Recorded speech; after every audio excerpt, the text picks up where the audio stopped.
So you're given this circle with ABC. If you were to sketch this relatively consistent to scale, so let's say I put point A here, point B, so that this is 38 degrees, and let's say point C down here where this is about 50 degrees. Okay, so those would be relatively consistent. What you're going to find if you don't draw it so that it kind of fits this pattern, you might not see you're dealing with this obtuse triangle. Okay, and it is important that it's an obtuse triangle, because otherwise this longest side, it might be the diameter, it might be on the other side of that circle center, and that changes the way that you might perceive or image the information. Okay, so once you set it up this way, you can now kind of pull out this triangle. Here's the triangle ABC that you are looking to solve for. Okay, what information do you know about this triangle? Based on this arc AB of 38, what does that mean angle C is going to be? The inscribed angle is half the intercepted arc, so this is going to be 19.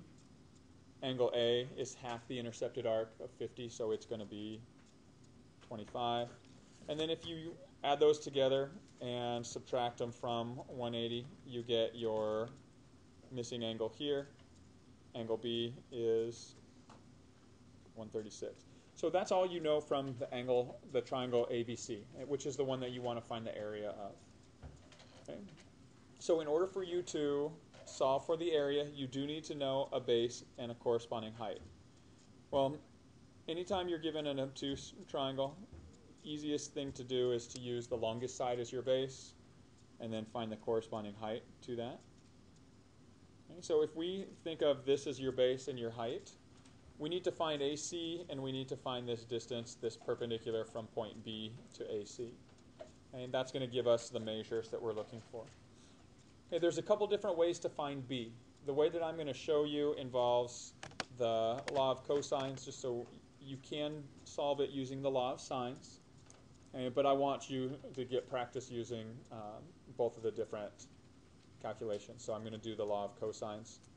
And so the method for finding side B is, if we call this center D just as a reference point, and I draw in my two radii, I know that these are equal in length, and I can actually find that length.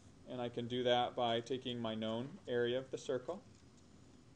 So if I take the area formula for a circle, pi r squared, substitute in 40 for the area, divide by pi, and square root, that's going to give me my radius. So I can actually go in and calculate my radius. It's the square root of 40 divided by pi. And if I want it in decimal form, I can hit the green diamond button. And so I get my radius to be approximately 3.6. And so each of these lengths right here would be 3.6. Okay, so once again, you can use law of sines to find side AC, but I'm going to show you the example using law of cosines. Because we have two sides, we also know this included angle. Okay, this central angle of ADC is going to equal this intercepted arc of AC. So what is the total measure of the intercepted arc AC in this example? 50 plus 38 is 88. So you get this angle of 88. And so our side AC, this base, is opposite 88. We have a pattern of SAS. SAS encourages you to use the law of cosines. Okay, so if we want to solve for B, that's our unknown. We take our unknown, B squared, set it equal to the sum of the squares of the other two sides. So 3.6 squared plus 3.6 minus twice the product of those other two sides, all times the cosine of the angle opposite B, which is 88. And so just by using the solve feature of your calculator, you can find your length B here. Okay, so I'm just going to enter all of this. I'm going to replace the b with an x just to make it easier to type in, but I get x squared is equal to, now rather than typing 3.6, I'm going to go up and identify the exact value, squared, plus the same thing, 3.6 squared, minus 2 times the quantity, 3.6 times 3.6, all times the cosine of 88. Okay, I've already entered decimals in here. I want to solve for x, so comma x, close off the parentheses. And when I hit enter, I get my answer for x. I get that this side AC is approximately 4.96. So I found my base for my triangle. So as far as the area formula for my whole triangle goes, I have my base. I can fill that part in. Again, area is equal to 1/2 base times height. I know my base is now 4.96. All I need to do is find the corresponding height.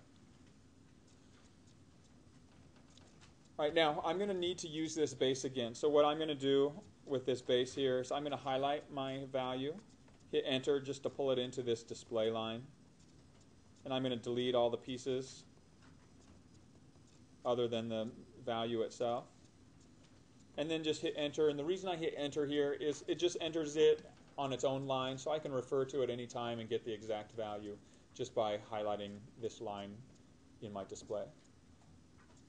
Okay, so step 1 is find the area of your, or use the area of your triangle or your area of your circle to find the radius of your circle, which also happens to be the triangle that you'll use as a reference in step 2, and using the law of cosines to find the missing value AC. Once you have that complete, you can move on to step 3, which is we want to solve for either side A, B, or BC. It doesn't matter which one you choose. Okay, so let's say we choose AB. I'm going to call that x here. If I want to find this length x, I have all 3 angles in one side.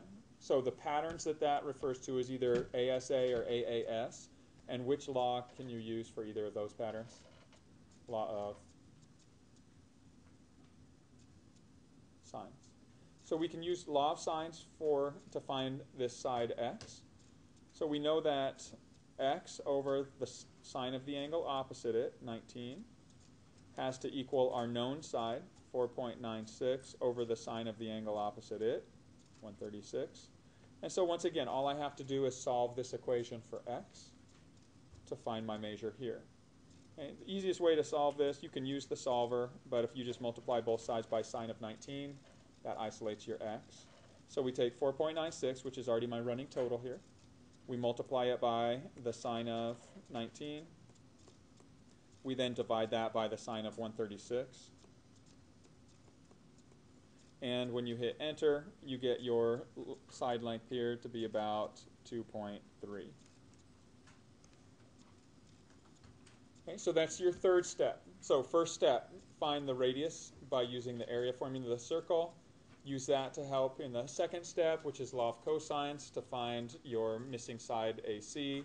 Then you'll use that to find one of your other sides using the law of sines. And then your final step here is we need to find this corresponding height. And to do that, we just use the right triangle that has the side we just found as its hypotenuse. And so we have a known angle. We have an opposite side that's unknown, but we have a known hypotenuse. So which trig ratio relates opposite and hypotenuse? Sine. So we can just set up our simple sine ratio. Sine of 25 degrees is equal to opposite h over hypotenuse 2.3. And so just multiply both sides by 2.3 to isolate your h. And so if you take 2.3, which is our current running total, times the sine of 25, hit enter, we get our height to be approximately 0.98. So that can be substituted in here to our formula, 0.98.